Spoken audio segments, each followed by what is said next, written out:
Bien, bien, señoritas, señores, vamos a empezar. Se ve todo bien perfectamente, creo, ¿no? ¿O no? Sí, Héctor. Ya, muy bien. Ya, bien, entonces vamos a empezar. Miren, el tema de ahora es sobre el glucógeno hepático. Justamente estamos, creo que, fresco con lo que hemos acabado en la teoría. Entonces, ahorita, para ustedes se les va a hacer muy fácil las interpretaciones y los comentarios que se merezca esta práctica. Bien, aquí estoy sacando ya los, acá, ya está bien, ahora sí. Ya tengo en la mano todo esto. Bien. A ver, entonces empezamos. Miren, como ven, el tema es sobre el glucógeno hepático. El más importante, como ya les mencioné en la teoría más antes, es que el hígado y el riñón, pero más importante el hígado porque si vemos en cuanto a tamaño y proporción, el almacenaje de glucógeno que puede brindar a la circulación de glucosa que puede brindar el riñón a partir de su glucógeno es muy poco, pues en cambio el hígado por el tamaño es mucho mayor. Por lo tanto, quien mantiene la importancia del almacenamiento de glucógeno en el hígado es el que remarca la mayor importancia. Y como caso problema, tenemos acá de un paciente, como dice, de 12 años de edad, sexo femenino, y que presenta un marcado aumento en el volumen del abdomen. Eso ya hace ver de que algo no está bien. Esta niña tuvo episodios anteriores de debilidad, sudoración y palidez, que se superaban con la alimentación. Si ustedes ven hasta allí, ya tienen que estar viendo de que esto es un indicador de falta energética. Luego dice, el desarrollo de esta paciente había sido algo lento. Se sentó sin apoyo al año de edad, debió ser mucho antes. Caminó sin ayuda a 2 años también, muy atrasado en ese caso. Su rendimiento en el colegio era insuficiente. Todo esto ya está haciendo ver de que aquí hay un problema de falta, de escasez de energía. Eso de hecho de que sudoración, debilidad, ya hace ver falta, escasez de energía.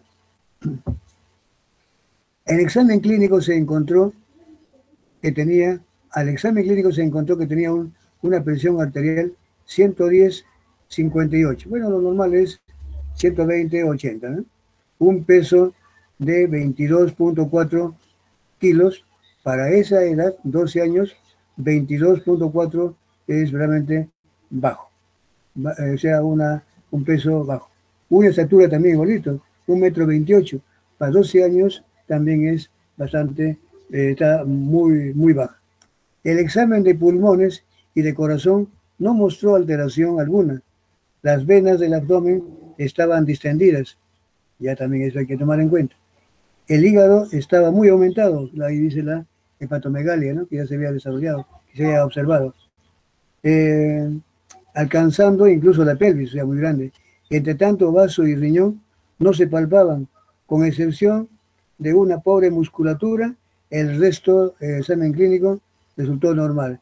La pobre musculatura también ya hace ver de que aquí no hay, prácticamente hay escaso, no hay mucha grasa, alguien está provocando que esa musculatura esté muy disminuida. También la vamos a comentar por qué. Así es que alcanza el tiempito, hacemos ese comentario. El análisis de laboratorio, aquí lo tienen ustedes, hice como la muestra de sangre en ayunos. Con la muestra de sangre en ayuno obtenida de la paciente se practicaron los siguientes exámenes, siendo los resultados los mostrados a continuación.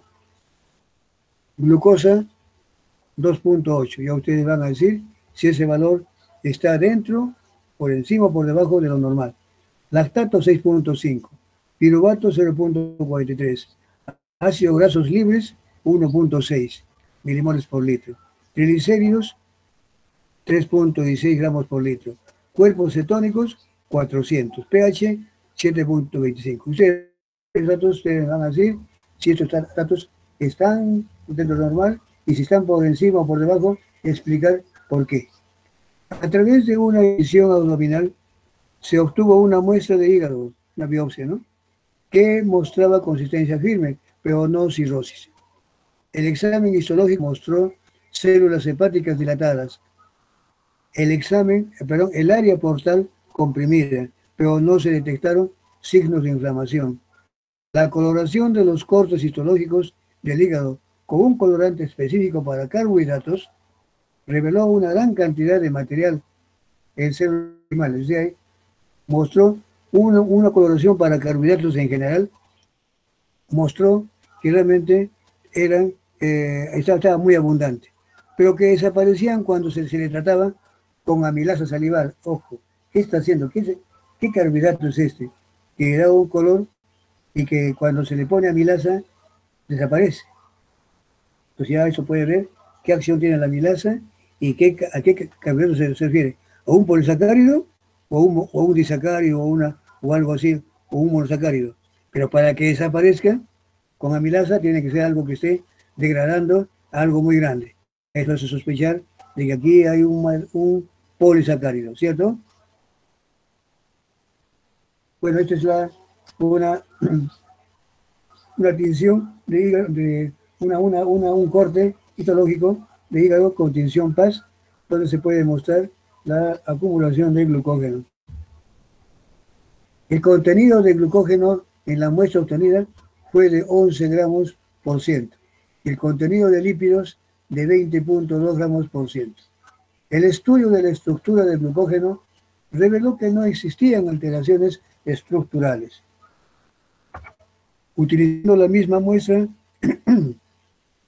de biopsia del paciente, se midió la actividad de la enzima glucosa 6-fosfatasa, no encontrándose presencia de esta enzima. Con esto ya prácticamente se confirmó todo lo anterior, todo ese material que con una tensión para carbohidratos desaparecía con una amilasa, ya hacía ver de que realmente había un acúmulo de un polisacárido, ¿cuál? El glucógeno. Y la falla es glucosa 6-fosfatasa.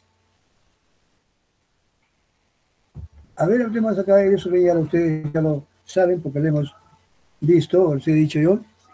Bueno, aquí, ¿qué es el glucógeno? Ya les dije hace un momento. El glucógeno es un polisacárido ramificado. Es el polisacárido de reserva en animales. En plantas es el almidón, ¿cierto? El almidón que está conformado de dos cadenas. La amida, que es la forma lineal, como si fuera todo lo que está aquí en azul. Imagínense, cientos, miles de glucosas, así, que forman una especie de espiral. Eso vendría a ser el almidón, la amilosa del almidón. Y la amilopectina, que viene a ser parecido a eso, pero con ramificaciones. Entonces, este glucógeno se parece mucho a la amilopectina, que es una cadena hecha de puras glucosas, pero con puntos de ramificación. Eso lo asemeja mucho a la amilopectina del almidón.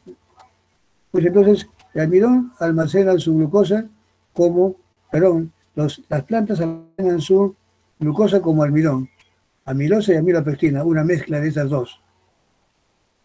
Dependiendo de cuál sea la naturaleza de esos almidones, y uno puede, al menos puede también darle un uso adecuado. ¿Cierto? Eso también hay una pregunta, me parece, por allí. Los almidones no son los mismos, a pesar de que son mezclas de amilosa y amilopectinas, pero esa proporción no es la misma. Y eso le da ciertas ventajas en unos casos frente a otros. Bien, entonces, esta amilopectina se parece mucho al glucógeno, que también es un polisacárido ramificado más bien, en alfa 1,6. ¿Cuál es la diferencia entre glucógeno y amilopectina?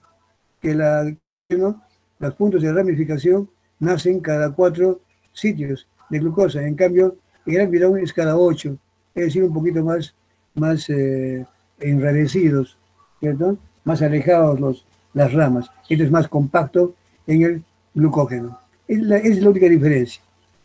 Ambos, entonces, reservas. Esto para animales, el glucógeno, y almidón para plantas.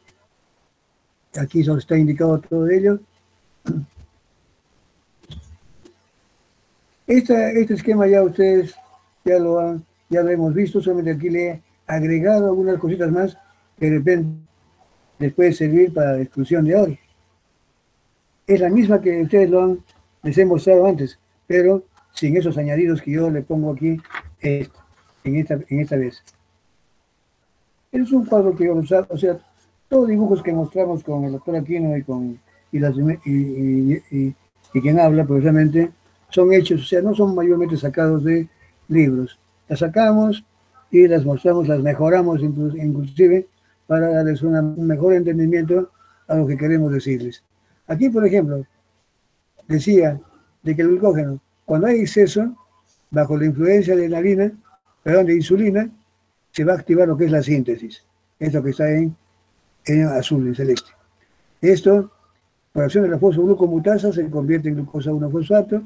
Esta, por acción de esta enzima uridinotransferasa, o también pirofosforilasa, como le llaman otros autores, va a formar el UDP-glucosa a partir de UTP. Claro que muchos dirán, ¿y este UDP, cómo ahí queda? No, este UDP nuevamente tiene que convertirse en UTP. Viene un ATP y le cede un fósforo, este ATP se queda convertido en ADP y este queda como UTP y nuevamente se une.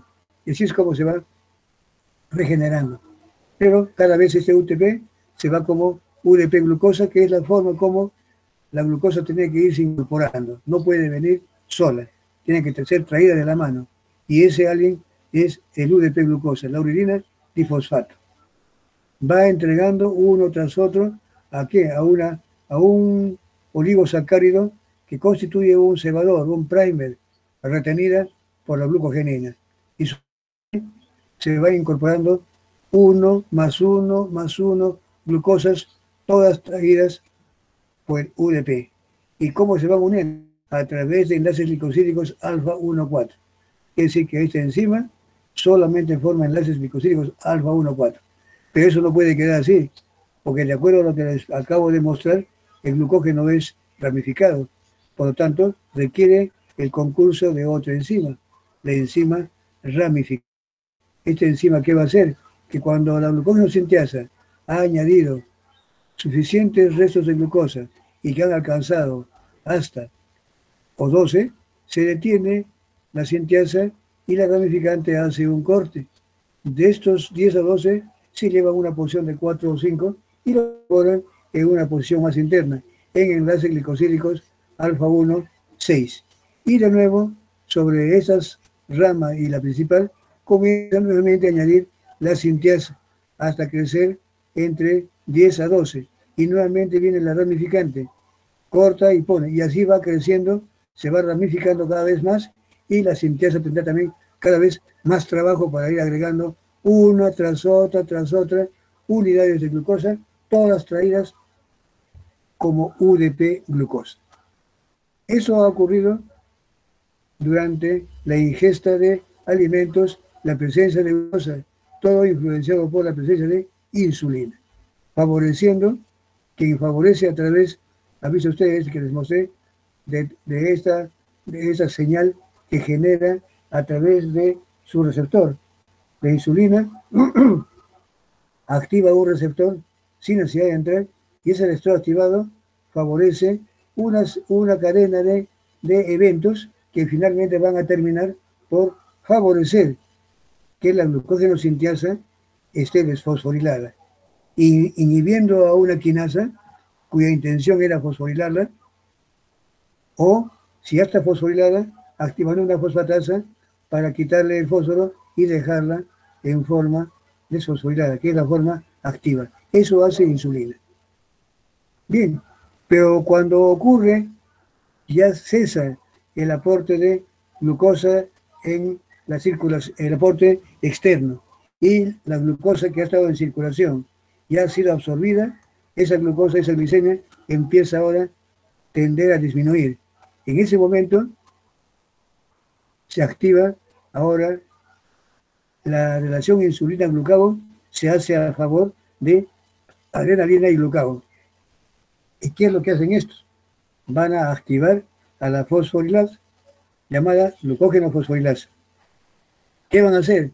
Van a degradar fosfolíticamente al glucógeno a partir de los extremos no reductores, de afuera hacia adentro. uno tras otro, rompiendo enlaces glicosídicos alfa 1,4, los cuales se van a ir liberando como glucosas 1-fosfato. Y cuando se llega a un punto de ramificación, participa la llamada desramificante. ¿Qué hace esta enzima? Es una enzima bifuncional. Tiene la capacidad de poder ver que cuando se ha alcanzado esos 4 puntos en una rama que tiene cuatro glucosas, de ese punto de ramificación se lleva 3, los coloca en alfa 1,4 y por otro extremo libera hidrolíticamente esa glucosa en forma libre.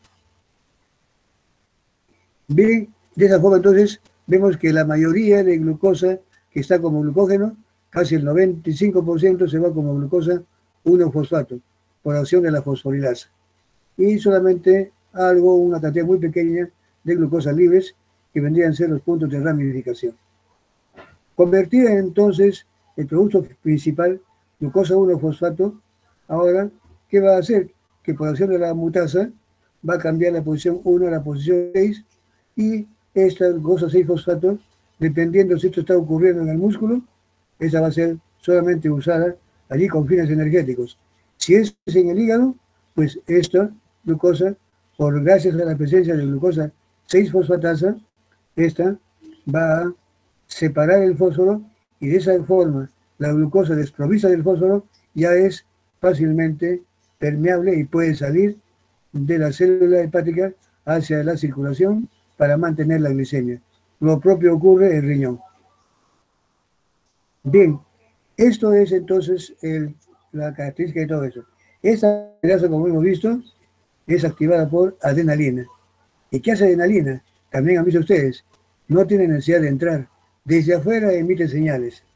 Se une a su receptor, ese receptor activa una proteína llamada G, esa proteína G activa, se une a una anilciclasa, la ciclasa favorece la formación de AMP cíclico, y el AMP cíclico, que es un portador de señal, un amplificador de señales, que comienza a activar a una quinasa que estaba bloqueada por su unidad regulatoria, y al quedar activa la quinasa, la proteína quinasa A, esa proteína quinasa A lleva el nombre de A por AMP cíclico, es activada por AMP cíclico, de ahí viene ese nombre, proteína quinasa A. Entonces esa proteína activa, como es quinasa, fosforila la glucógeno sintiasa a esta, inactivándola, y fosforila a la fosfolasa para dejarla activa a través de una cascada de fosforilaciones. Entonces, de esa forma, ¿qué hace adrenalina y glucagón? Inhiben a la sintiasa y activan a la fosforilasa. Es decir, inhiben la síntesis porque tienen que activar la degradación. No puede ocurrir síntesis y al mismo tiempo haber degradación. Son dos caminos opuestos. Cuando funciona uno, dice el otro. Si va a funcionar insulina, activa desfosforila a la glucosintiasa y la activa. La desfosforila a la fosforilasa. Entonces ese es el camino que hace. Todo a través de esta secuencia que hemos visto, que les he mostrado. Curioso cómo trabajan estas enzimas. Miren, así entonces es como vemos esto. Bien, aquí en este esquemita le he agregado unas cositas más que de repente para ustedes les va a servir. Si tenemos aquí el cuadro de una deficiencia de glucosa 6-fosfatasa, miren lo que ocurriría, es en el hígado, ¿cierto? Ese corte que se hizo, o sea, se hizo un análisis de la actividad de la fosfatasa, de la glucosa 6-fosfatasa, y si vio directamente, ese no es, ¿no? Es de la glucógeno, es una enzima que está aquí, observen, en el cuadro que se está mostrando, es un defecto de la enzima, claro, glucosa 6-fosfatasa, que evita de que el glucógeno, estamos en el hígado, esto pueda brindar glucosa para la circulación. Al no haber glucosa, por eso ese paciente va a tener hipoglicemia, una falta de glucosa en circulación. Ante esa desesperante situación, ¿qué va a hacer el organismo? Tendrá que echar mano a otros recursos energéticos. Y ya ustedes pueden ir imaginándose todo lo que se está observando ocurriendo en ese paciente, aquí en este cuadrito lo puede explicar de manera muy fácil. No hay glucosa. Ah, pues entonces, ¿quién asume esto? Acá, gracias. Esta glucosa en gran cantidad se puede venir para acá y puede aumentar esto, muy bien. También puede irse para acá. Y esto puede explicar muchas de las cositas que yo les he estado mostrando. Aquí también, cómo el gluconeogénesis, en este caso, en este paciente, ¿tendrá que ocurrir? No, por culpa de la gluconeogénesis se puede haber también otras cosas que no le he puesto aquí. Esto, miren, acetilcoenzima tiende a ir al ciclo de Krebs. ¿Qué pasa en un ayuno o en una situación donde no hay energéticos? ¿Qué se activa?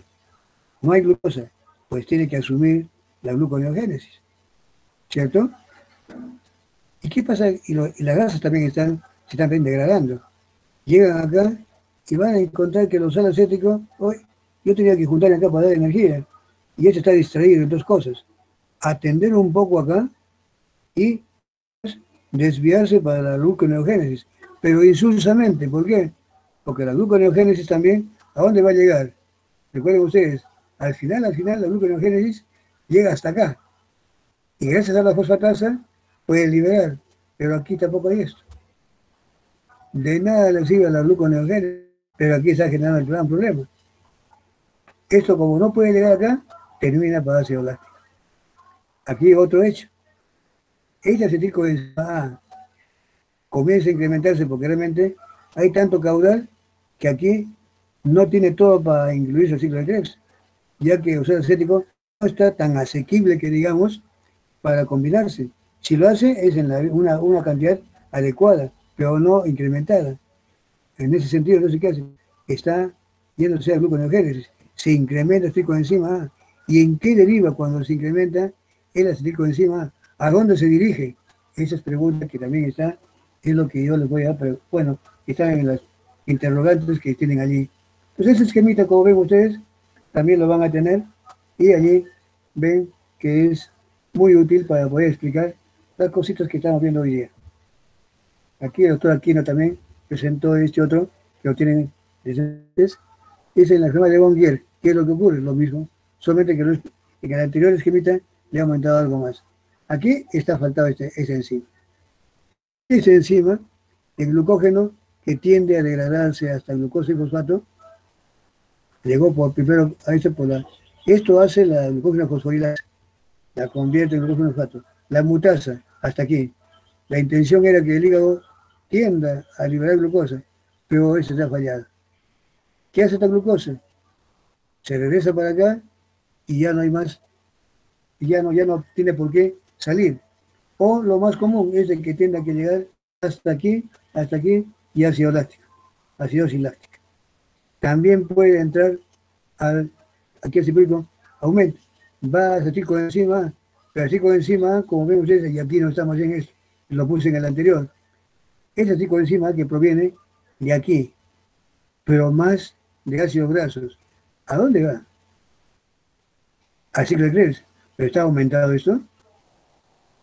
En ese momento, en esta paciente que tiene deficiencia de glucosa 6-fosfatasa, ¿qué es lo que no hay afuera? No hay glucosa. Los tejidos se desesperan y comienzan a movilizar sus triglicéridos. Van a aumentarse con enzima A. La intención es que esto dé energía, pero hay problemas.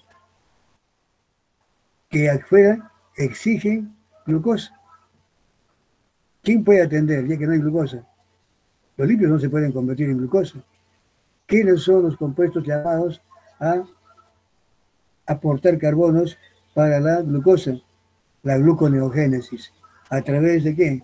Ingresando al ciclo de Krebs para generar oxalo acético para que éste pueda atender la síntesis de glucosa. Pero igual, porque va a llegar hasta acá y el mismo problema. Pero la intención era buena. Y ese oxalo acético está desviando su atención de esto que debería unirse al cicloenzima A, lo hará, pero más de esto está atendiendo a la gluconeogénesis. Eso se comienza a incrementar, ¿y a dónde va a llevar? aquí dentro del mitocondrio, ustedes lo van a decir, ¿qué compuesto se puede derivar a partir de esta enzima? Miren, todo se explica aquí con este esquemita, como ven, cómo se complica todo con una sola enzima. Imagínense ustedes si ocurriera en otra enzima y en otra. Y eso es lo bonito de la bioquímica, comenzar a ver todo cómo es nuestro organismo, tan complicado y a la vez con lógica y sencillez, pero más es perfectamente diseñado, regulado a tal extremo que uno puede pensar, así somos, efectivamente, así somos. Cada una de nuestras células sabe lo que tiene que ocurrir, en qué momento ocurrir.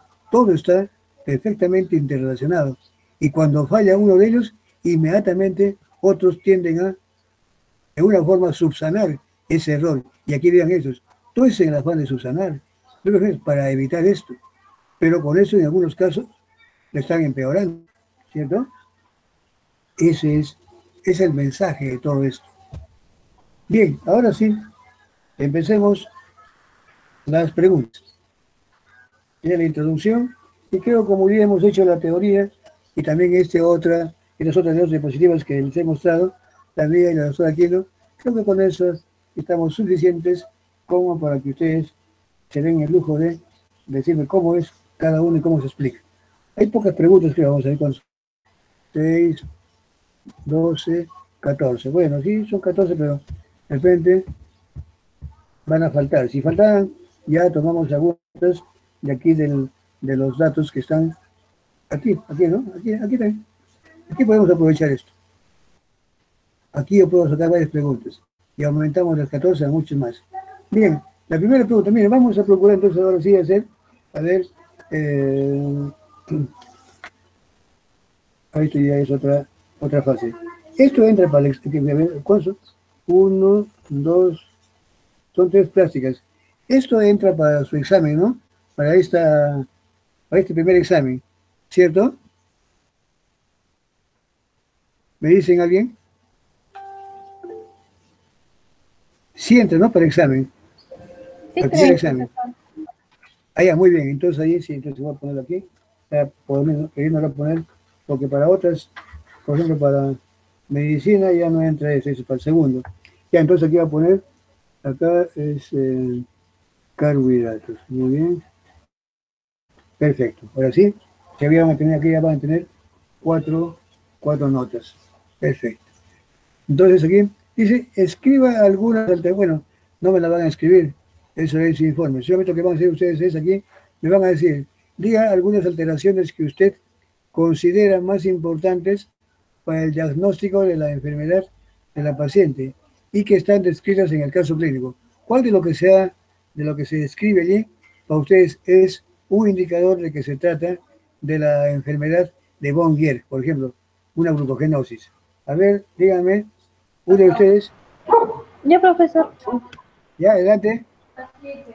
Bueno, podría ser primero el poco desarrollo de la paciente con respecto a la talla, el desarrollo motor, que era un desarrollo lento, el rendimiento escolar insuficiente, la disminución en su glucosa, la sudoración que presentaba, la palidez, el cansancio.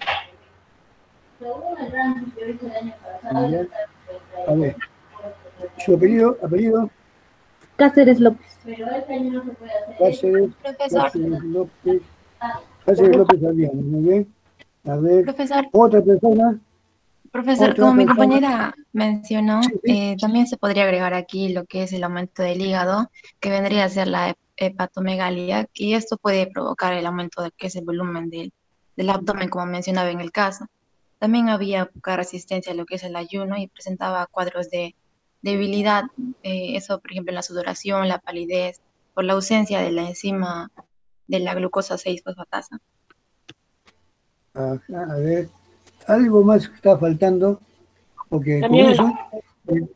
Sí, sí. profesor, justo en eso que mencionó mi compañera de la palidez y la sudoración presentada en la paciente, eso puede ser la consecuencia de la hipoglucemia, como que es una afección provocada por un nivel muy bajo de azúcar en la sangre.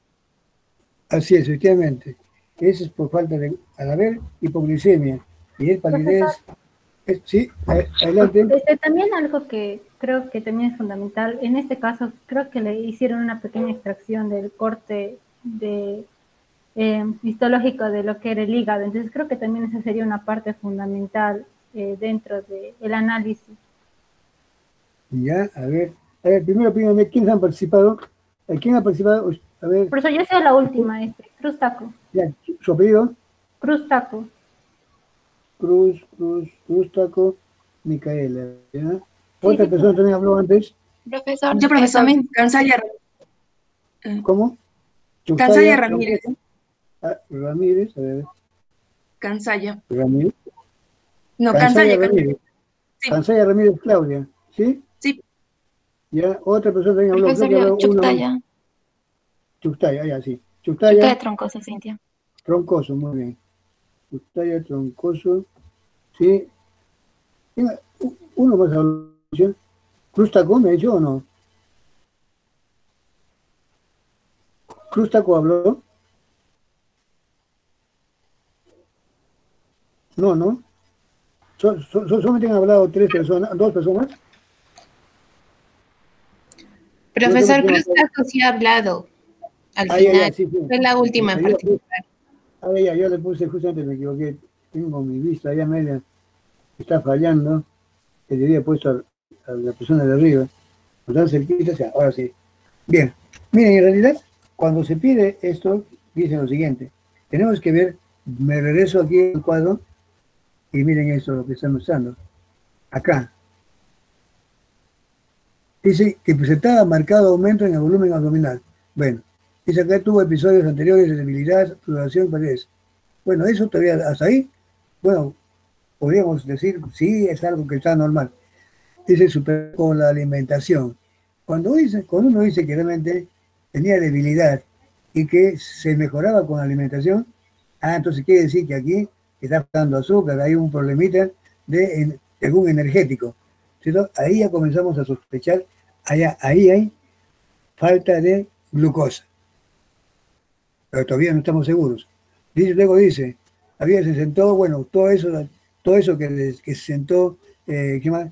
Sin necesidad de apoyo, o sea, muy retrasado en todo su rendimiento normal, también hace pensar que hay una falta de energía, o sea, que apoya que es falta de energéticos, falta de alimento. Aparte de acá aquí, cuando se ve que está una musculatura pobre, falta, dice, ¿qué está ocurriendo allí?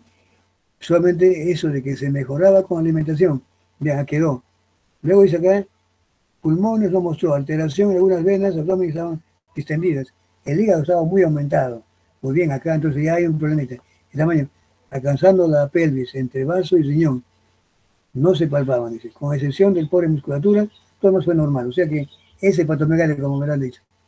Acá los análisis, bueno, pues esa glucosa baja, pero acá la pregunta era sobre lo que se había observado. Bueno, acá también pueden decir glucosa, ya. Está confirmando de que tiene una glucosa baja. Pero ya vamos a hablar de eso. Luego se hizo este corte histológico y se mostró que allí había, miren, esto es lo más importante. Ya tienen ustedes el hecho de que esta persona mejoraba su estado cuando comía algo. Entonces lo que le faltaba era glucosa.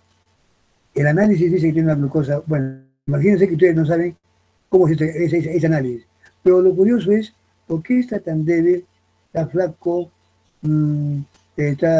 tenía sudaba, mejoraba cuando se alimentaba? Entonces aquí falta de glucosa circulante. Y cuando le hicieron un corte histológico y le hicieron una tinción para carbohidratos, había una gran tinción, una gran cantidad de ese material de carbohidratos, que desaparecía cuando se trataba con amilasa. La amilasa es una enzima que degrada a los polisacáridos, al almidón o también al glucógeno. Y por tanto, por eso que, entonces quiere decir que esa tinción para colorantes no era para un carbohidrato común y corriente, era para un polisacárido. ¿Y qué polisacárido puede haber en el hígado? Más que glucógeno. Por tanto, esto estaba confirmando de que verdaderamente ese material, esa coloración para carbohidratos, se debía justamente al glucógeno almacenado. Bien, entonces, bueno, acá ya se encuentra la actividad de la enzima, que eso ya se conoce. Este glucógeno estaba en 11 gramos, pero hasta ahí nos hace ver de que hasta antes de lo que estoy aquí mostrando, hacíamos sospechar de que un cuadro de deficiencia de glucosa 6-fosfatasa, que se llama de von Gerg, y que después ya se confirmó cuando se encuentra esa actividad básicamente ausente, no había la enzima. Bien, entonces, así, veamos, dice, acá dice ahora esto, complete la tabla con los datos que se le piden y anote si los valores mostrados están aumentados, normales o disminuidos. Tengan en cuenta la información que se proporciona, bueno, hay unos datos que se en el protocolo, pero ustedes ya deben haber visto. Y acá a ver.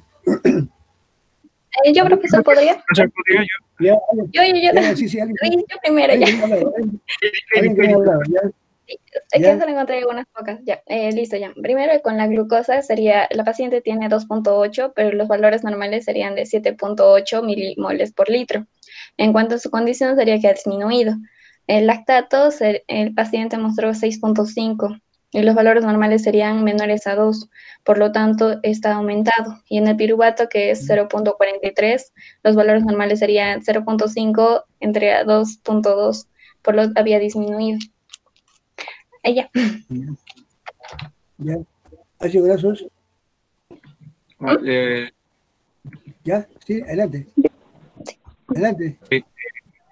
Ok, los ácidos grasos. El de los ácidos grasos. Ácidos grasos, digo usted nomás, usted está hablando. ¿Quién es? Esmeralda está hablando, profesor. Sí, usted. Sí, sigue hablando. Sí. Adelante. No, disculpe, profesor, no, me equivoqué. Esmeralda estaba hablando. Sí, usted habla nomás, sí, sigue hablando. Ácidos grasos, ¿usted puede decirlo? ¿Cómo están? Ácidos grasos, triglicéridos. Ácidos grasos, profesor, encontrado de Quería 0.1 a 0,6 milimoles. Profesor, ya, bueno, ¿cómo está? El de los ácidos se encuentra de 0.1 hasta 0.6 milimoles. Ya, entonces, ¿cómo están? ¿Aumentados o disminuidos? ¿Cómo? Está aumentado. Ya, eso quiero. El de aumentado. Ya. ¿Cuerpos tónicos? El de triglicéridos está a 150.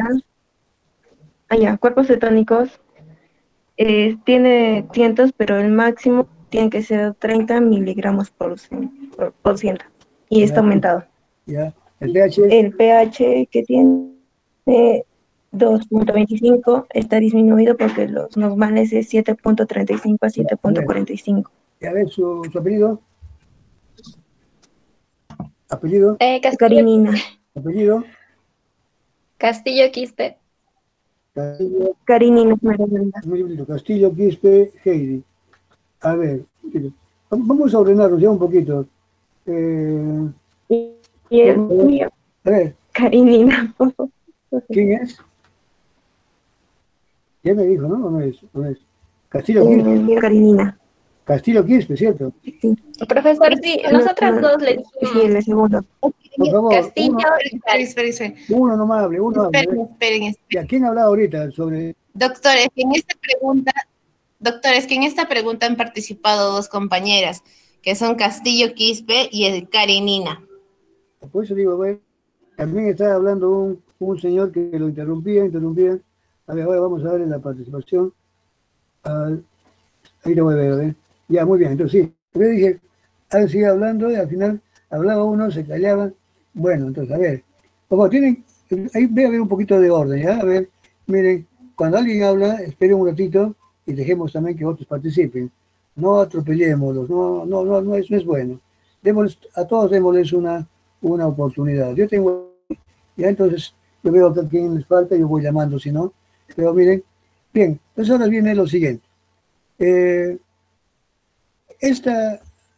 A ver, con respecto a esta misma pregunta, a ver, algo que me digan. ¿Cómo se explica estos niveles elevados de cuerpos cetónicos en esta paciente? Alguien que me diga por qué están aumentados los cuerpos cetónicos en esta paciente. Yo les quise decir hace un rato, y les he mostrado, a ver, ¿a dónde va esto? Pero no les puse en la esquemita. Entonces ahí va. ¿Por qué están en este paciente aumentados cuerpos Profesor, cetónicos? creo que yo sé. ¿Eh? Al no haber glucosa, el cuerpo utiliza los cuerpos cetónicos. Los cuerpos cetónicos son utilizados por el cerebro como fuente de energía en lugar de la glucosa. Por eso hay más. Sí, pero ¿por qué aumentan? ¿De dónde vienen esos? La pregunta Por es, de glucosa.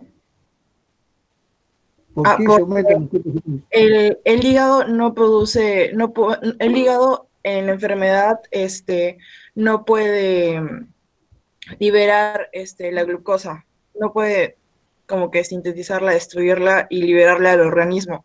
Entonces el organismo, a falta de la glucosa, utiliza los ácidos, los cuerpos cetónicos. Sí, pero ¿de dónde vienen? ¿Por qué están aumentados? No. ¿Alguien sabe? ¿Cómo están los ácidos grasos libres? También están, Porque no hay suficiente ya ves, la grasa. ¿de dónde vienen los cuerpos cetónicos? ¿Por qué están aumentados? Se producen en el hígado. Sí, pero ¿pero a partir de quién? ¿Y por qué están aumentados? Ocurre como una respuesta cuando los niveles de la glucosa están bajos y después existe Ajá. un agotamiento de las reservas de las celulares del glucógeno. Ya se acabaron el glucógeno, está almacenado, no se puede utilizar. Pero ¿de dónde vienen los cuerpos cetónicos? ¿Por qué están aumentados los cuerpos cetónicos? Profesor, ¿Sí? ¿podría ser porque nuestro cuerpo utiliza aquellas grasas en lugar de los azúcares, ya que no Ya, muy hay bien. glucosa? Ya, perfecto. Ya, ¿y en qué se degradan los ácidos grasos?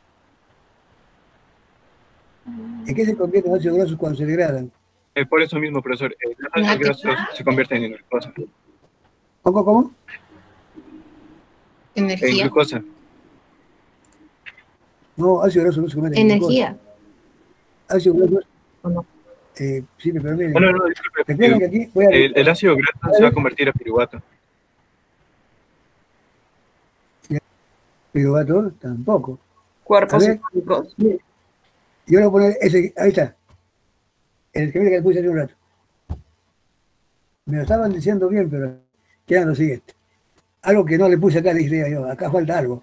¿Cierto? Miren, como glucosa no está saliendo, se comienzan a movilizar otras reservas energéticas, entre ellos los triglicéridos, que generan ácidos grasos y comienzan a ir en forma abundante en circulación. ¿Hacia dónde? Hacia el hígado. ¿Para qué? Para que entren, o bien a todos los tejidos. ¿Qué hacen estos? Se convierten a acetil. El acetilcoenzima A, ¿cuál es la intención? Ir al ciclo de Krebs.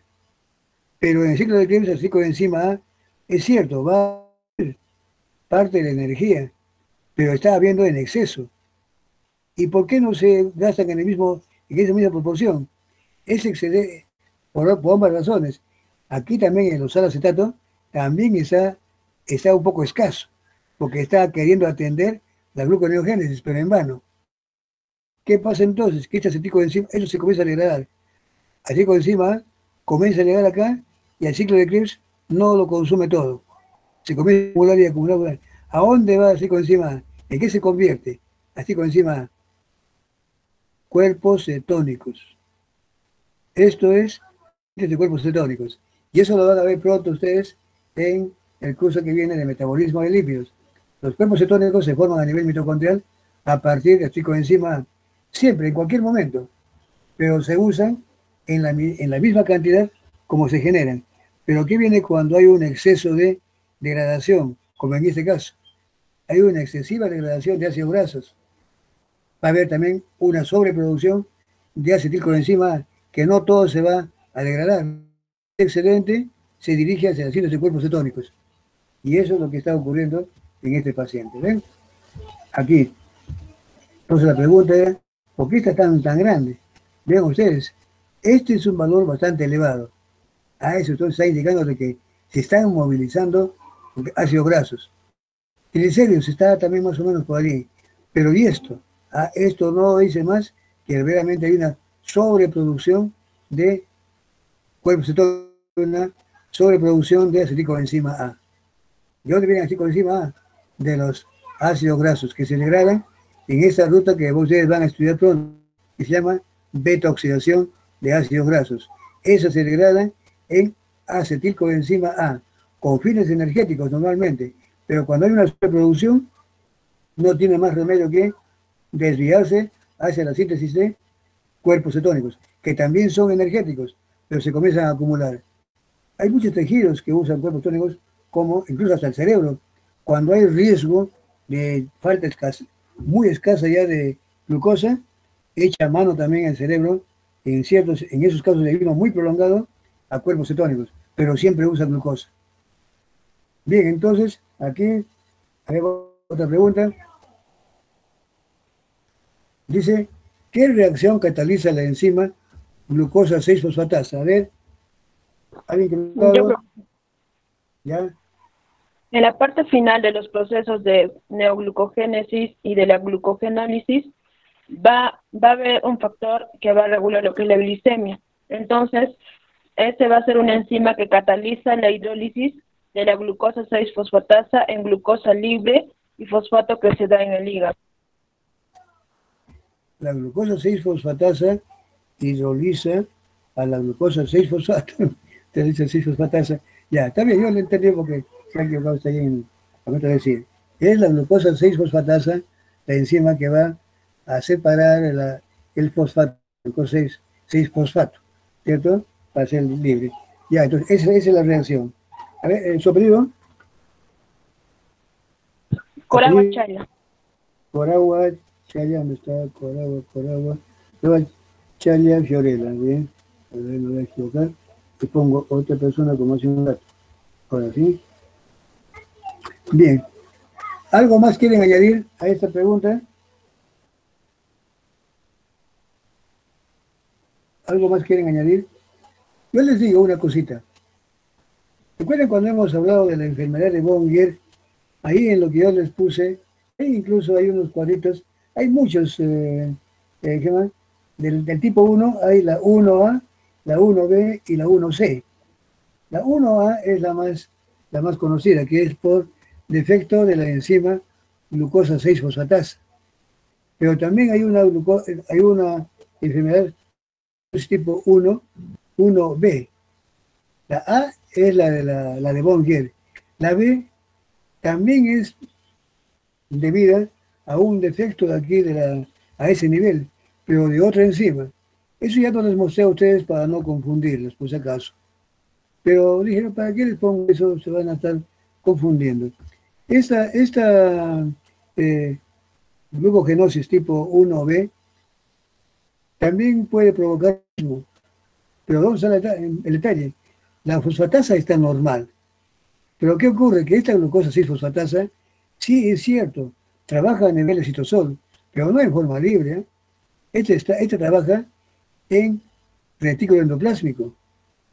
Allí es donde ocurre esa glucosa 6-fosfato, que viene ya sea de la degradación del glucógeno o ya sea de la gluconeogénesis, llega al citosol y tiene que introducirse momentáneamente al retículo endoplásmico para ponerse a disposición de esta glucosa 6-fosfatasa. Y una vez que se ha liberado glucosa libre y el fosfato, tiene que ser sacada de allí para que recién pueda salir a la circulación. O sea, salir del retículo endoplásmico, estar en el citosol y recién de allí salir a la circulación. Entonces, en esa entrada y salida, ahí hay proteínas. La glucosa 6-fosfato, para que sea desfosforilada por esta fosfatasa, tiene que primero ser introducida. ¿Y quién la introduce? Una proteína de transporte, una transportadora. Cuando falla esa enzima, también hay un problema igualito. Después dice glucogénesis tipo 1, pero B. ¿De qué le sirve estar activa la fosfatasa si no le están haciendo introducir, no le están poniendo a disposición la glucosa 6-fosfato, porque ha fallado esa proteína que debía introducirla hacia adentro. Y también puede haber una C, la 1C. ¿Cuál es? La proteína que ingresa la glucosa 6-fosfato está bien, se la pone adentro. La enzima trabajó bien, esa fosfatasa. Y cuando ya estaba el fósforo, que son productos, esa glucosa también tiene que ser sacada por otro transportador. Si hay falla de esta enzima, también de nada le sirvió el fosforilado porque eso queda en el retículo. Tiene que salir al citoplasma para que ésta pueda escaparse a la circulación. Son esas variantes, como les pongo, de esa llamada glucogenosis tipo 1. Hay la 1A, la 1B y la 1C. Todos en relación a ese mismo problemita que hay de la glucosa para convertirse en glucosa libre y liberarse. Pero la más conocida y la más comentada y la realmente que se encuentra es la 1A, que simplemente le llamamos glucosa tipo 1 o de Bongier, pero hay algunas variantes, como acabo de decirles. ¿Ya? Eso me para ilustrarlos un poquito más nada más, no para que se confundan, por si acaso. Bien, entonces aquí tenemos otra pregunta. ¿Cómo está la concentración de glucógeno en el hígado de la paciente? Fundamente su respuesta señalando los valores normales para este parámetro. ¿Alguien que no haya hablado o que no haya participado? A ver. ¿Alguien que no haya participado? ¿Me escucha? Creo que se han ido o no hay conexión. ¿Aló? Sí, profesor, ¿podría decir yo? Sí, adelante. Bueno, los niveles de glucógeno están elevados en la paciente ya que está en 11 gramos por ciento y los valores normales, según investigué, era alrededor de 6,5 gramos por ciento. Y se ve que en este tipo de trastornos, aquí el glucógeno no se puede metabolizar en la cadena de glucosa, entonces esto se va a almacenar en el hígado y de esa manera puede ocasionar que se aumente el tamaño como se muestra en el caso y a la vez también presente como son las alteraciones y el aumento de ácido láctico. Así es, muy bien, perfecto. Eso es. ¿Su apellido? Chuctaya troncoso. Chustaya Troncoso. Muy bien, muy bien. Cintia Paola. Está usted muy bien. Claro, como no había nadie que responda, ahí sí, perfecto. Yo estoy siguiendo muy bien, tenía 2 participaciones, está perfecto. Dice, ¿qué enfermedad tiene la paciente? Fundamente su respuesta. A ver, otra persona que no haya participado. Profesora, ¿podría decirlo yo? Ya, adelante. La enfermedad que presenta la paciente sería la enfermedad de Bongier o glucogénesis del tipo 1.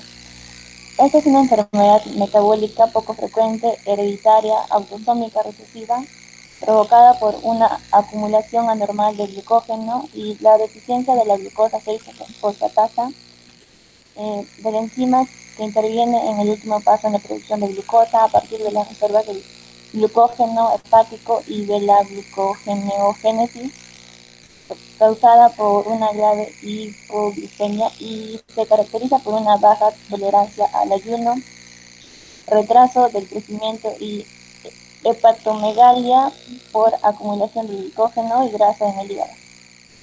Así es. Responde a todas las características de una paciente, entonces de lo que tiene. Aparte que ya está con un defecto de la enzima, se ve que todo lo demás que se ha descrito encaja perfectamente al cuadro de una enfermedad de Bonn. Muy bien, ¿su apellido? ¿Su apellido? Chuctaya Ninahuamán. Chuctaya Ninahuamán, muy bien. Perfecto, muy bien. Entonces, si yo le preguntara incluso, ¿y cuál de los tipos serían uno, la A, B, la C? Esta es la A, que es la de Bongier, ¿cierto? Muy bien. Acá otra pregunta. A ver, ¿cómo está la concentración de lípidos en el hígado de la paciente? Fundamente su respuesta indicando los valores normales para este parámetro. A ver, ¿qué me dice?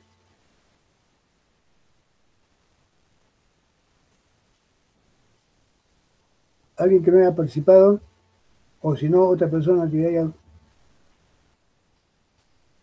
pasada. Antes querían hablar todos, ahora no quieren hablar. Voy a llamar yo entonces, a ver. ¿Sí? A ver. ¿Sí? ¿Ya? Profesor, Sí, diga usted. ya, bueno, lo que yo investigué fue que el nivel de lípido se encuentra elevado en el paciente ya que está con 20,2 gramos por ciento en el paciente y los valores normales estarían entre 3,8 gramos por ciento a 9,25 gramos por ciento. Y yo creo que se debe esto por lo que es la hipoglucemia, por un aumento del glucagón, y sería una respuesta a lo que es la hipoglicemia. Entonces va a movilizar los lípidos del tejido adiposo para poder obtener energía. Ya. A ver. Su apellido primero. Apellido. Chuctaya troncoso. Chuctaya troncoso. A ver. ¿Dónde está? Ando equivocando. Aquí. Pero hay un. A ver, pues vamos a ver si eso es lo que se dice.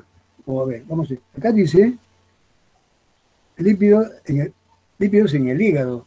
A ver, y acá en el cuadro decía, usted dice esto del 3,16. A ver, ¿cómo dice lípidos? A ver, lo dice acá. Lo que pregunta es en el libro, acá dice gramos por litro. ¿Usted se ha referido a eso o un dato aparte? ¿Cómo Era un están dato los...? aparte, profesor. Ah, ya, sí, porque está viendo acá. Después porque esto es en sangre. Usted dice es en lípido. Entonces están acumulados, ustedes dicen, ¿cierto? Está aumentado y disminuido los lípidos en el hígado. Está aumentado, profesor. Ha aumentado, claro, y se fundamenta por el hecho de que hay gran movimiento desde tejido adiposo, como usted lo ha dicho, hacia el hígado, para que ese lo pueda metabolizar. Pues están llegándole mucha cantidad de hígado.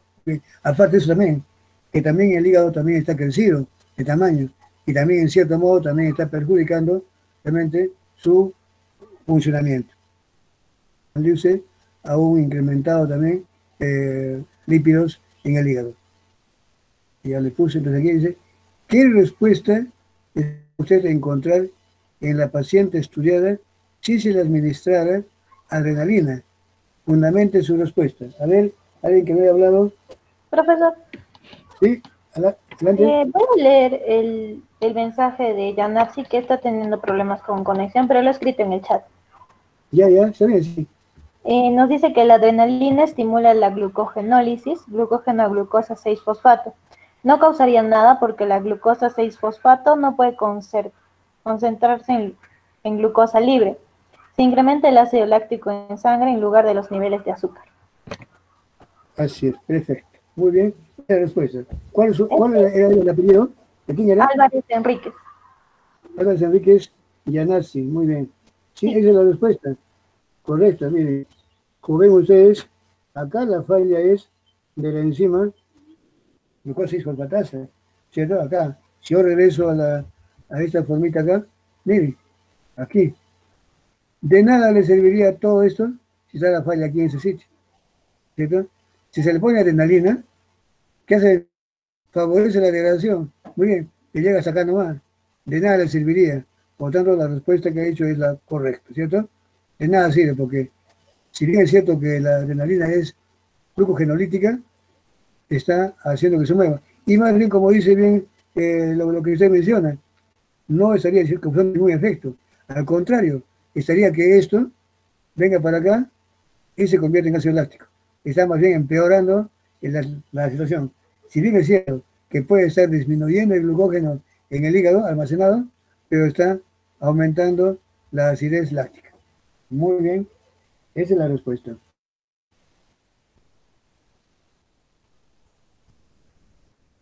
Dice acá, el depósito aumentado de glucógeno en la enfermedad que tiene la paciente solo está circunscrito al hígado. En caso su respuesta sea negativa, indique qué otros órganos podrían estar comprometidos. A ver, eso yo lo he mencionado, pero ustedes deben haberlo visto. ¿Alguien que me haya participado, por favor? ¿Sí? Adelante. No, también podría estar en el riñón, en el intestino delgado. Perfecto, riñón, intestino delgado. ¿Su apellido? Bravo, Chalia. ¿Cómo?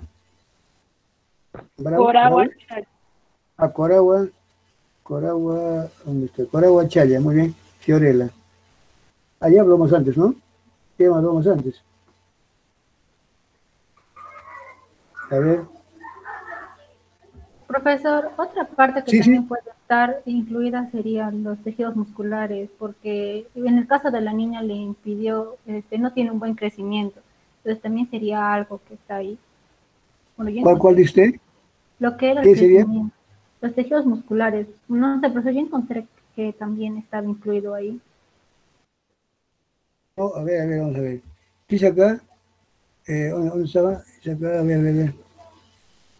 El depósito de glucógeno de la enfermedad que tiene solo está suscrito al hígado. También sería usted dice también en músculo. Usted dice eso, que también estaría Sí, suscrito al profesor, hígado. eso encontré, no lo entendía muy bien. A ver, ¿sería correcto decir que también estaría implicado los músculos? ¿Cuál es el defecto enzimático en esta enfermedad? La falla o ausencia de glucosa 6-fosfatasa. ¿Puede estar también afectado el músculo esquelético? No, ¿no es cierto? ¿Por qué? Porque esta enzima no está presente en el músculo esquelético. Usted me dice ahorita que eso de la dificultad para caminar o hacer ejercicio, eso es por debilidad, por falta de glucosa en general, pero no se explica el tejido, el músculo esquelético no está afectado en ese sentido. Al contrario, porque hay buena vez bueno que me lo ha dicho. A ver, ¿por qué esa debilidad, por qué esa poca musculatura? Ya que ya metieron ustedes, a ver, me dijeron eso. ¿A qué puede deberse? ¿Cómo pueden explicar que esa paciente también tiene escasa musculatura? Claro, no hay grasa, pero músculo, no hay musculatura. ¿Por qué? ¿Qué estará provocando? ¿Por qué estará así? ¿Alguien tiene una idea? Así acercarse si quiere un poquitito. A ver.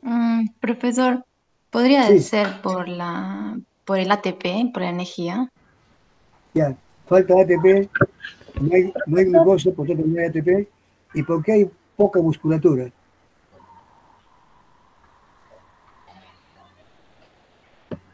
No consume proteínas. ¿Cómo? No consume proteínas. No consumen. No. Bueno, no es que no consuman proteínas, sino acá es un detalle. ¿Qué está ocurriendo acá en este paciente? No hay glucosa. ¿Quién puede generar glucosa? Profesor, podría ser porque los que más necesitan glucosa son el cerebro y el músculo esquelético, y al existir la ausencia es por lo que no tienen musculatura. No, pues, más bien debería haber músculo y acá está bastante reducido. Quiere decir que ahí hay algo que está pasando. No hay crecimiento de músculo. Es lo siguiente, miren.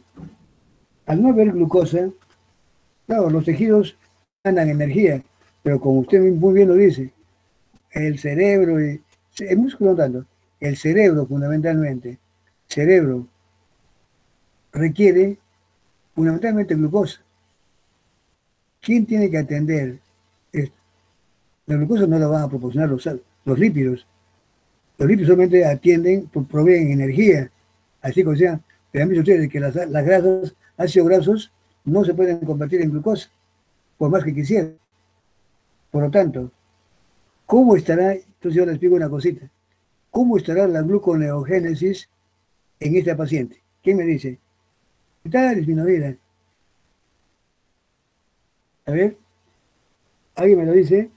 ¿Cómo suponen ustedes, si yo les pregunto ahorita, cómo suponen ustedes que está la gluconeogénesis en esta paciente? ¿Aumentada, disminuida o normal? A ver, ¿cuál creen ustedes que por lógica debería ser? No hay glucosa circulante, hay hipoglicemia. ¿Cómo debería estar la gluconeogénesis en el hígado? ¿Aumentada, disminuida o normal? Disminuida. Gluconeogénesis. ¿Ah? Disminuida. Disminuida quiere decir que, entonces quiere decir que el hígado no quiere sintetizar glucosa. ¿Cierto? ¿Será así? ¿No es al revés? Sería al revés. Profesor, ¿no se activa la gluconeogénesis, ya que no hay glucosa circulante? Claro, lógico. Está aumentada la gluconeogénesis y por lo tanto, ante esas circunstancias, como los lípidos se están moviendo, pero no pueden convertirse en gas, en glucosa. ¿Quiénes quieren ver esto? Los aminoácidos. Se están sacrificando proteínas tisulares de los tejidos. En este caso, eso explica de por qué a nivel muscular, eso que usted dijo hace un momento, que está débil, que no puede hacer ejercicio, justamente es por el hecho de que también en este caso, el organismo en general no tiene, y tiene que echar mano de todas maneras a algo, y se están movilizando, se están sacrificando proteínas tisulares para que las conviertan en glucosa, pero en vano, porque lo mismo que es, la glucosa no cumple su cometido, ¿cierto? La gluconeogénesis no llega a hacer lo que hubiera sido lo bueno. Quiere decir que si no hay glucosa, se activa la gluconeogénesis y de esa forma entonces puedes remediar. Pero el problema es que no hay la glucosa fosfatasa. Al no haber esa glucosa 6-fosfatasa, de más le vale a la gluconeogénesis hacer llegar todos los carbonos pues para que se convierta simplemente en glucosa 6-fosfato y no puede salir. Se regresa y se convierte en ácido láctico o se aguarda, pero no hay eso. Entonces, ¿qué es lo que estaría pasando? ¿Cuál es su apellido? Apasa. ¿Apasa? Apasa Rodríguez, muy bien. Usted dijo, Apasa Rodríguez, efectivamente. Es con lógica nomás. Ustedes ven, dicen, si no hay glucosa, entonces alguien tiene que estar asumiendo ese problema. Si no hay glucógeno que deriva del glucógeno, ¿qué es lo que le queda? Lo que habríamos hecho. ¿Qué es lo que queda en ese momento? Pues movilizar la gluconeogénesis. ¿Y a partir de qué? De compuestos que tienen que promover la síntesis de glucosa. Entre ellos, ¿quiénes son? Aminoácidos. ¿Y de dónde vienen los aminoácidos? De proteínas. ¿Proteínas de dónde son? Pues se están sacrificando proteínas cuya función no era esa. Pero ante esas circunstancias, están viendo la obligación de degradarse, convertir aminoácidos para ponerse a disposición de, primero entran al ciclo de Krebs, usar acetato, y ahí, haciendo todo el camino que hemos visto, llegan hasta glucosa 6-fosfato, lo mismo que nada. Y por eso esa persona también tiene baja musculatura. ¿Ven cómo se va asociando y relacionando? Esa es la idea, miren, así. Entonces, no se olviden, así, no lo digan con dudas, así de frente es lo que ustedes han dicho. ¿Quieren saber? ¿Cómo se explica que la niña daba episodios de sudoración y palidez que mejoraban con la alimentación? ¿Yo, profesor? Sí.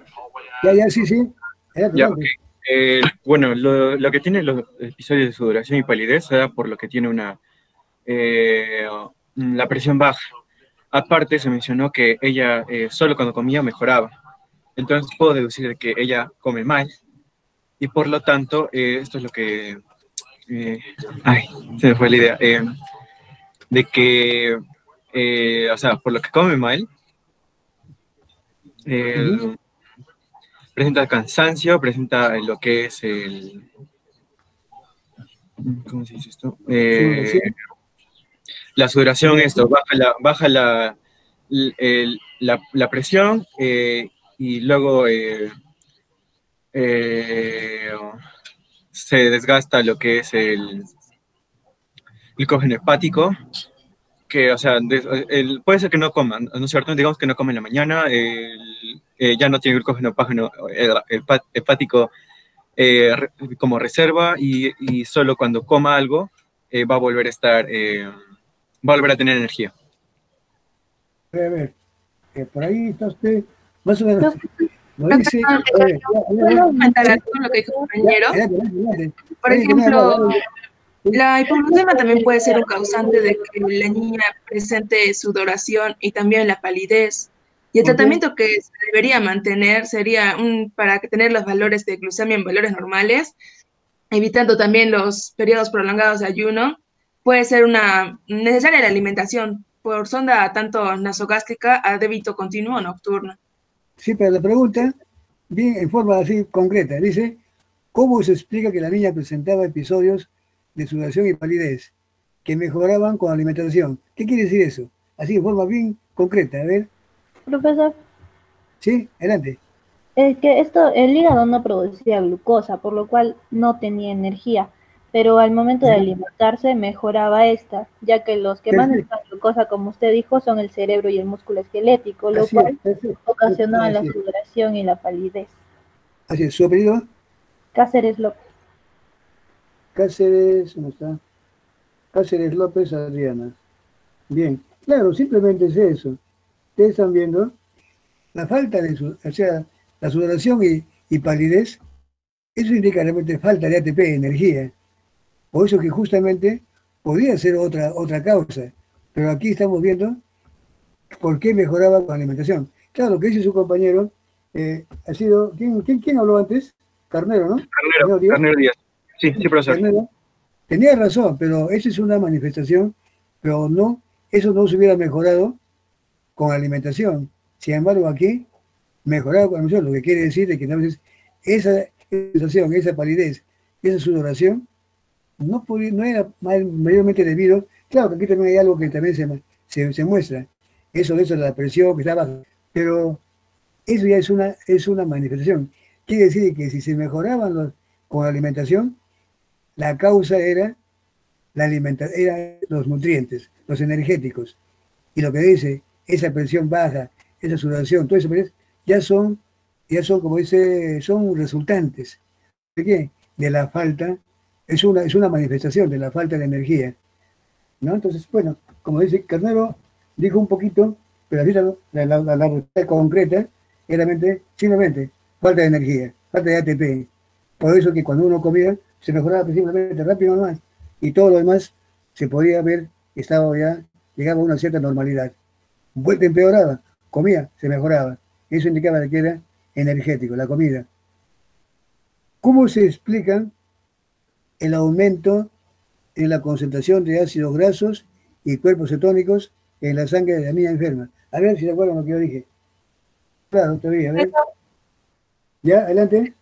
Ya, bueno, por la falta de glucosa justamente va a incrementar la circulación de los ácidos grasos y los cuerpos cetónicos.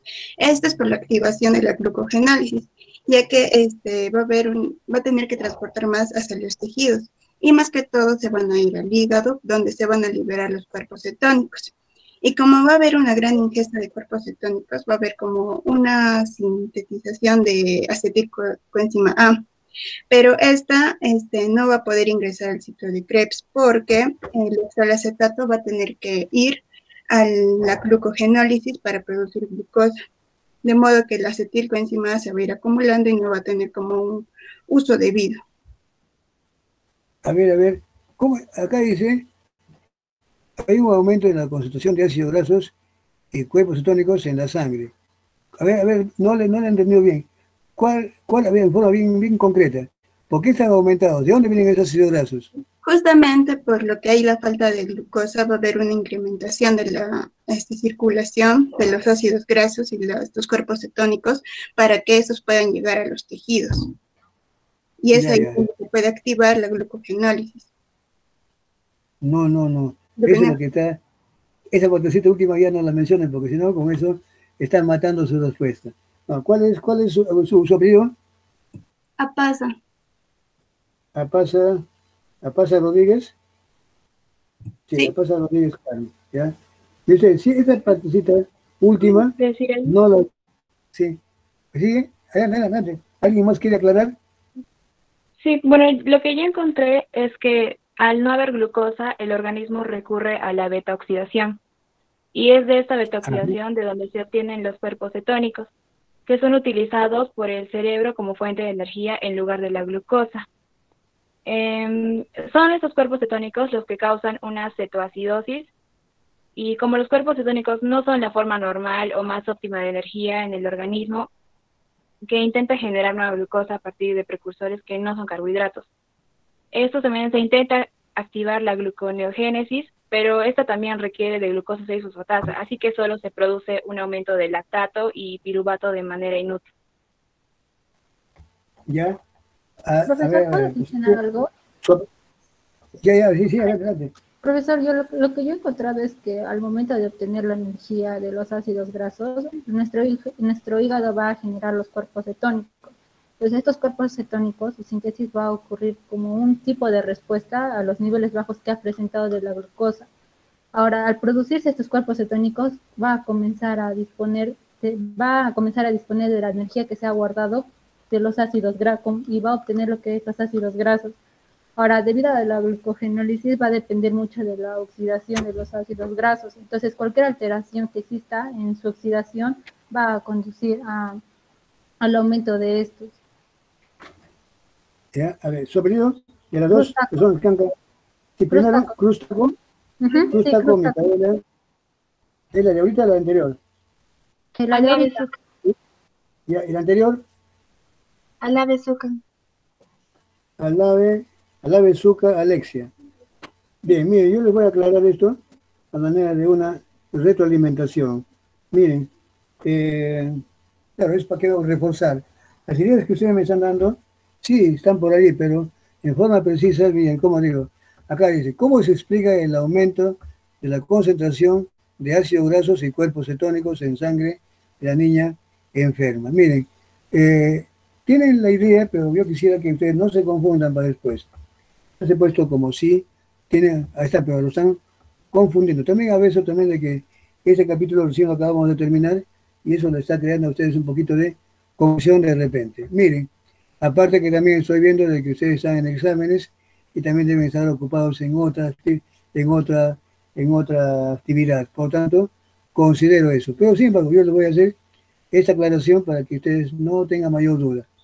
Miren, en esta niña que no tiene la posibilidad de usar en este caso, no hay glucosa, la necesidad, entonces, la adrenalina activa la degradación, la lipólisis a nivel adiposo. Esto promueve la liberación de ácidos grasos que se ven incrementados en la circulación y que van a ir hacia el hígado. En el hígado, como muy bien uno de ustedes dijo, se activa ahora la beta-oxidación. Y activarse la beta-oxidación, más allá de lo normal, va también a producir una sobreproducción de acetilcoenzima A más de lo común. Realmente sintetizamos cuerpos cetónicos en cualquier condición, pero esos son, en la forma como se forman, en la misma cantidad se utilizan. Hay tejidos que en condiciones normales usan cuerpos cetónicos. Por ejemplo, ¿quién? El hígado. El hígado se nutre de cuerpos cetónicos. El cerebro solamente en casos extremos usa cuerpos cetónicos. Después siempre sigue exigiendo glucosa.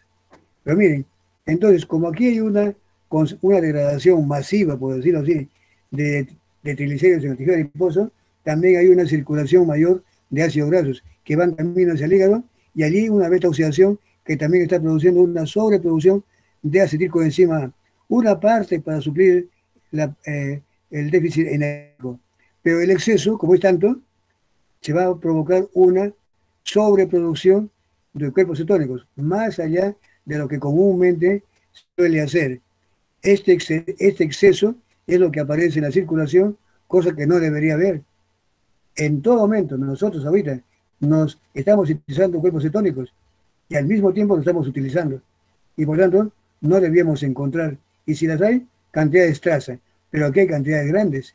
Eso quiere decir que está habiendo una sobreproducción de cuerpos cetónicos. ¿Por qué? En el afán de que nuestro organismo, como no hay glucosa, ha movilizado en gran cantidad ácidos grasos, pero en vano, porque realmente los ácidos grasos no se pueden convertir en glucosa. La gluconeogénesis podrá hacer ese esfuerzo, pero que nada, porque la enzima está fallada, justamente, como dice, a la salidita no vaya, cuando ya debía salir glucosa, ahí no puede salir, no puede ocurrir esto. ¿Ya? Eso es entonces en conclusión. Dice, en los pacientes portadores de la enfermedad de Boehringer, se ha descrito aumento en la concentración sérica de ácido úrico. ¿Cómo se explica este hallazgo? Ahí está, eso sí. A ver, alguien de ustedes, alguien que no haya hablado o alguien que sepa.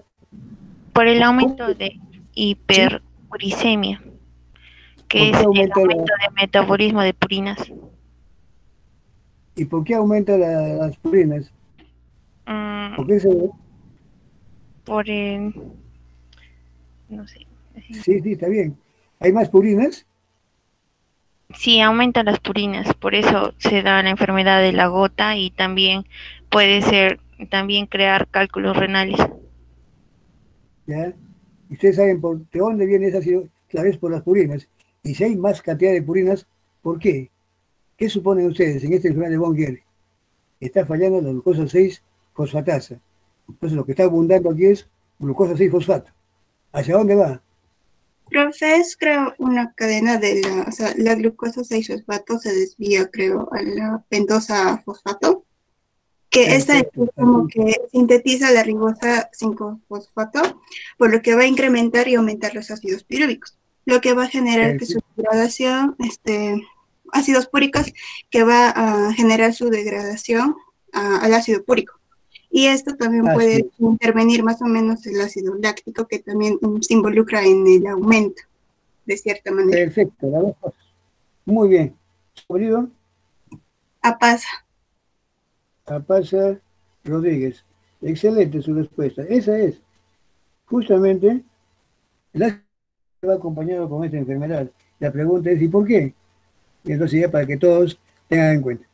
El hecho de que aquí en este esquemita, aquí, miren, como esto no puede llegar, él se acumula y no tiene más remedio que partir hacia la vía del fosfogluconato. ¿Y qué está entre sus productos?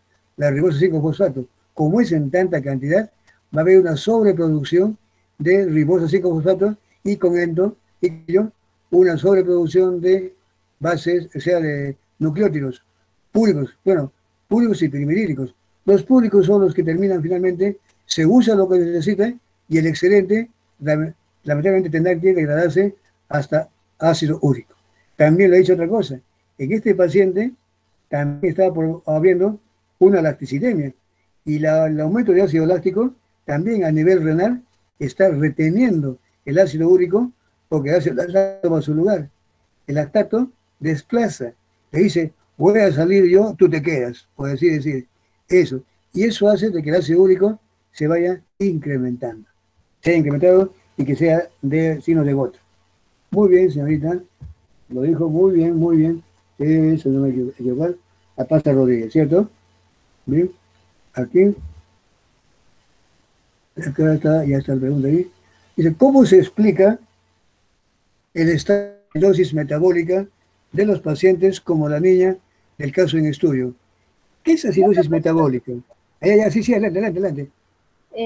Bueno, como en los datos que nos daba, nos dice que es 7.25, lo cual está en acidosis. Y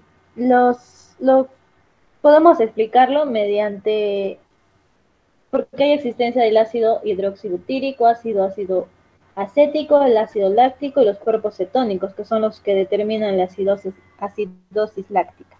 Perfecto. ¿Su apellido? Cáceres López. Cáceres López Adriano. Muy bien. No han participado, a ver, ¿quiénes no han participado? Cansaya Ramírez, está también faltando. Choquebanca Chirinos, que antes había participado harto, no sé qué ha pasado ahora. O no está por ahí. Y Dueñas Flores, que tampoco ha participado. A ver si tienen la ocasión de hablar un poquito. Ojalá. ¿Ya? Dice acá, efectivamente, eso son lo que determina la acidosis metabólica. Cuando hablamos de acidosis metabólica, hay que diferenciarla de la respiratoria. Cuando hablamos de acidosis respiratoria ya es por desequilibrio ácido básico. Pero en este caso, eso te está comprometiendo, por ejemplo, en la acidosis respiratoria, está comprometiéndose nuestro sistema amortiguador de pH, ¿cierto? En este caso no. Aquí, esta es la acidosis metabólica, como muy bien lo hizo su compañera. Aquí, los responsables de esa acidosis metabólica son los compuestos que se están generando a raíz de todo este problema. ¿Cuáles son? cuerpos cetónicos, ácido piruvico también en cierto momento, luego el ácido úrico mismo, son los responsables de esta acidosis metabólica. Entonces, ácido láctico, principalmente ácido láctico y cuerpos cetónicos, que son los que están haciendo que el pH baje. Son ácidos, son compuestos ácidos. O sea, son metabolitos. La acidosis metabólica son los generados por compuestos metabólicos, en este caso, ácido láctico y cuerpos cetónicos. Esos son. Entonces, muy bien lo que ha dicho usted. ¿Qué medidas terapéuticas se propondría para los pacientes portadores de la enfermedad de Boyer? A ver. Ya, profesor. Yo. Sí, adelante. Pautas nutricionales que van a permitir el control de la sintomatología de la enfermedad. Su objetivo va a ser reducir al mínimo la acidosis orgánica que sucede y conservar los niveles de glucemia, evitando la hipoglucemia secundaria de una ingesta insuficiente de glucosa. Y también hay terapias de investigación, que está la terapia enzimática, que consiste en reponer en el hígado la enzima que falta, que es la glucosa 6-fosfatasa. Hay terapia genética, que consiste en preparar el gen en laboratorio y luego colocarlo en el lugar adecuado para que se sintetice. Y también hay terapia celular, que consiste en introducir en el hígado del individuo afectado la glucosis tipo 1, que son células madre hepáticas de un individuo sano, para que así en el momento del trasplante no lo rechace el hígado. Bien, a ver, ¿su apellido? Flores Juárez. Flores, ¿dónde está? Flores Juárez. Muy bien, no había participado. Ahí participó. Profesor, también podría ser, sí, o sea, el tratamiento también podría ser de manera alimenticia, una correcta alimentación, es decir, con aportes de hidratos de carbono. También se recomendaría la dextrinomaltosa. También puede ser, invitando también que consuman lo que es la sacarosa, fructosa, galactosa. También he investigado, pero no estoy segura de esto porque no lo conozco muy bien. Dicen de que un tratamiento puede ser con alopurinol, que es un inhibidor de enzima convertidor de angiotensina y hipolipemiantes. No, eso sí no sé. Es para mejorar, es para aliviar el estado, ¿cierto? Ya puede ser alopurinol, es más que todo es para la gota, ¿cierto? Ya, bueno, algo de, pero alguna cosita más, está faltando algo que... ojalá, a ver su apellido. Cansaya Ramírez. Cansaya Ramírez. A ver, Cansaya Ramírez. Ya, no había hablado, pues, ¿no? Ya, a ver. ¿Alguien más quiere aumentar? Sí, yo, profesor. También puede ser un trasplante de hígado. ¿Cuál? Un trasplante de hígado. Ah, claro, eso sí, ya lo que hay. También administrar una dieta libre de fructosa y galactosa, que estas entran en la glucólisis y forman fructosa 6-fosfato. También debe mantener los niveles normales de glucosa. Y eso es todo, profesor. ¿Cómo se podría mantener los niveles normales de glucosa? Profesor. Sí, entonces, primero su apellido, a ver. Su apellido de Choquehuanca Chirinos. ¿Cuál? Choquehuanca Chirinos. Choquehuanca Chirinos. Sí. Ya, a ver. Choquehuanca Chirinos Shirley. Y así estaba faltando ella. Ya tiene menos su participación. Aunque poquito, Profesor, pero ya participa. ¿yo podría contar algo? Ya, ¿Sí? el tratamiento fundamental estaría dirigido para controlar las hipoglucemias y la acidosis láctica, lo que se consigue mediante una alimentación frecuente durante el día y la alimentación nocturna continua mediante una sonda y una bomba. La dieta dice que debe de contener un 60% de hidratos de carbono exceptos de galactosa o fructosa.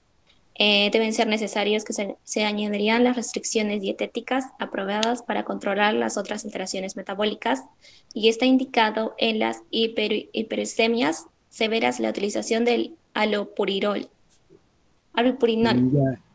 A ver, su apellido. Esperida. Esperilla Cama. Dice, Ajá, acá hay una cosita que le voy a... Algo más que le voy a preguntar, a ver. Hay un profesor. Adelante. Sí. Ya, profesor, bueno, yo he investigado sobre un tratamiento con almidón de maíz Ahí el está lo cual que falta. se refiere en Sí, sí. niños mayores, adolescentes y en adultos. Puede emplearse el almidón de maíz, el no cocido, como alternativa de tratamiento eficaz para pacientes con esta enfermedad, y se ha demostrado que la ingestión de 1,75 gramos a 2,5 gramos de almidón de maíz por kilogramo de peso corporal cada 6 horas, que aporta 5,3 a 7,6 miligramos de glucosa por kilo de peso corporal y minuto, manteniendo una glucemia relativamente constante, siempre que la glucemia inicial fuese normal. El tratamiento a largo plazo con almidón de maíz ha resultado tan eficaz como la alimentación nocturna mediante sonda nasogástrica en cuanto a conservación constante de los niveles de glucemia y restitución del crecimiento normal. Perfecto, eso es lo que faltaba. Eso, su apellido, Profesor, Profesor. apellido, Alabe su. señorita, Alabe Zucca. Justo estaba faltando, a ver, ¿quieres hablar? profesor, justamente, Carmelo? como mi compañera Carmelo. mencionó de la El alimentación, tratamiento, se le puede dar un tratamiento dietético nutricional, como también mencionaron antes, hidratos de carbono, para que sea, pero en una absorción lenta. Luego, infusión nocturna de polímeros de glucosa y suplementos vitamínicos y minerales. Claro, así es. Es un profesor, suplemento adicional. Pero, y así, profesor, sí, algo más. justamente, como mencionaba mi compañera de la alimentación, se recomienda que consuman alimentos derivados del maíz para que mantengan los Ujú. niveles de glicemia, porque hay medicamentos que tienen ese almidón en forma de cápsulas que van liberando su almidón y glucosa poco a poco y eso evita que llegue agresivamente al hígado y esto lo guarda como glucógeno. También hay tratamientos, Efectivamente. hay tratamiento molecular, como ya mencionaron también que es el caso de las terapias celulares, que consistían en la introducción el hígado de otro individuo, de las células madres, mejor dicho, hepáticas, de otro individuo sano, y esto conlleva un menor rechazo. Y por otra parte también la terapia génica, que es introducir mediante un adenovirus un gen para que se pueda codificar el coenzima faltante, que es la glucosa 6-fosfatasa. Ajá. ¿Su apellido? Chuctaya troncoso. Chustaya, ¿dónde está? No lo encuentro. Chustaya Troncoso Cintia, muy bien. Justamente eso de la, porque acá el tratamiento normal, bueno, eso de las terapias génicas todavía está, no es una práctica normal. El trasplante de hígado, bueno, pero lo que sí es, eso se puede aliviar al menos con las medidas, y realmente una de las terapias más, porque es terapia, ¿cierto? La terapia más conocida es pues, la del maíz, o sea, almidón o de origen de maíz y algunos productos. Y también vienen preparados para que esa glucosa se vaya liberando, como muy bien lo ha dicho ahorita antes que ha hablado, poco a poco. ¿Cuál es la intención de todo eso? Miren, para todos ahora generalizando lo que han dicho a través de todo lo que han mencionado tiene sentido, pero lo más importante que debía estar al comiencito, lo han dicho ustedes al final, que es esto, la alimentación a base, o sea, pues, glucosa tiene que estar presente en nuestro organismo.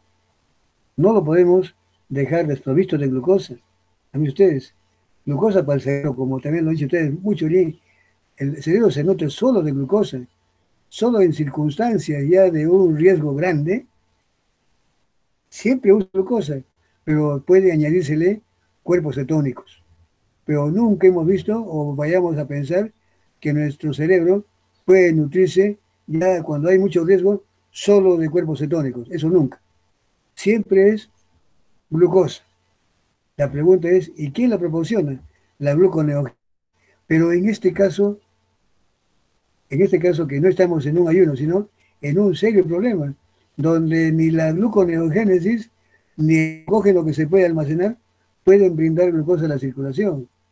La cosa se pone caótica y nuestra glicemia no puede bajar.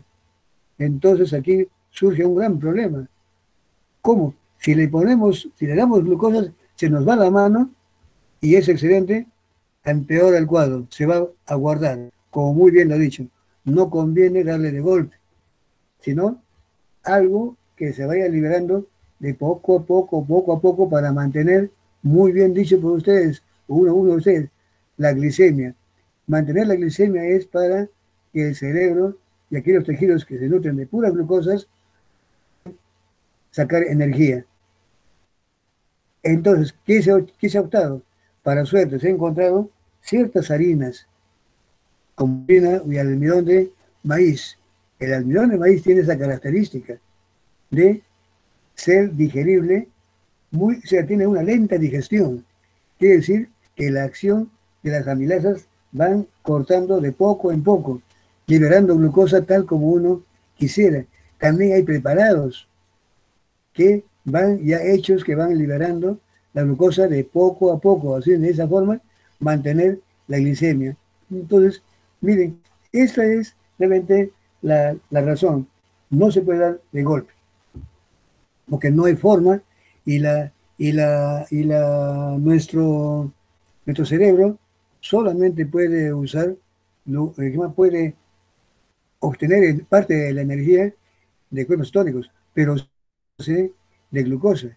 Como ni la gluconeogénesis, ni el glucógeno, ni la glucogenólisis pueden aportar glucosa, pues hay que necesariamente proporcionarle. Y esto es en la dieta. Entonces, hasta más adelante, hasta ver ya la forma de someterla a una terapia génica o un trasplante. Pero mientras tanto, hay que mantener viva a la persona. Y eso es simplemente con un alimento que vaya liberando poco a poco el almidón.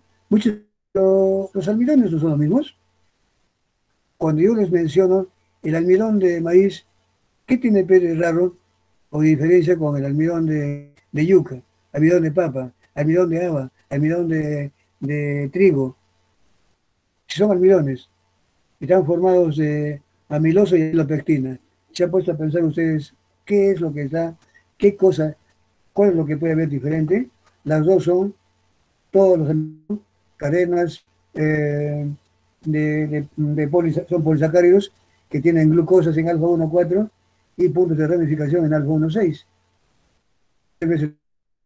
En almidón, en los almidones de maíz, el de papa, el de trigo, el de todos ellos, dirán ustedes, sí. Entonces, ¿dónde radica la diferencia? La diferencia radica en que la proporción, el grado de compactación, no es lo mismo. Esos gránulos de almidón no tienen las mismas características cuando proviene de una fuente o de otra. Hay que buscar, y la suerte es que en el maíz justamente tiene esa característica, que no la tiene, por ejemplo, el almidón claro, la harina obtenida de trigo.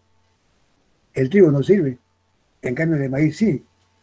Y hay muchos productos andinos, no sé si es el lava, otro producto que también se ha encontrado, a pesar de que tiene poco almidón, pero sus propiedades son muy buenas, de baja digestión o de liberación de poco a poco, que es lo que se quiere para estos pacientes que están en hipoglicemia. No puede haber un paciente que se mantenga por hipoglicemia. Pero el problema es dar glucosa, pero ¿hasta cuándo? ¿Hasta dónde? Ese es el gran problema. Entonces, buscar alimentos o preparados que vayan elaborados, que vayan liberando glucosa de poco en poco, a poco. No puede ser de golpe, porque si no, lo mismo que nada, se guarda como glucógeno. Miren, esto es realmente el tema de hoy, de esta semana, sobre el metabolismo del glucógeno. Allí yo me he dejado de hablar quién. No he hablado porque no lo veo participar. A ver, para el siguiente, o es que ya no viene. Dueñas Flores. Sí, pero porque veo que no participa. ¿Viene o no viene? Sí, sí vengo, solo que... No. ¿Ustedes? Sí. Ya. No la han dejado hablar. No la han dejado hablar seguro, ¿no? Ya, para el siguiente le voy a reservar más bonitas, ¿ya? Ya. Listo. Gracias. Quedamos con ese trato. La siguiente le voy a reservar las preguntas más bonitas. No digo las más fáciles, ¿eh? Las más bonitas. Bien, es una broma. Bien, entonces miren, señores alumnos, señores, bueno, señor no, porque hay uno solo, Luis Eduardo, además todas son damas, son señoritas. Bueno, para todos ustedes entonces, ya estamos en la hora, hemos acabado esto. Nuevamente, como siempre, les agradezco por su atención, su paciencia, y les recomiendo, estudien y cuídense mucho. ¿Ya? Entonces, yo esta diapositiva les voy a dar a los aquí, ¿no? Que las haga llegar lo más pronto posible. ¿Listo? Bien, muchísimas gracias por todo. Gracias, cuídense. Hasta luego. Gracias. Chao con todos. Gracias, profesor. Hasta luego.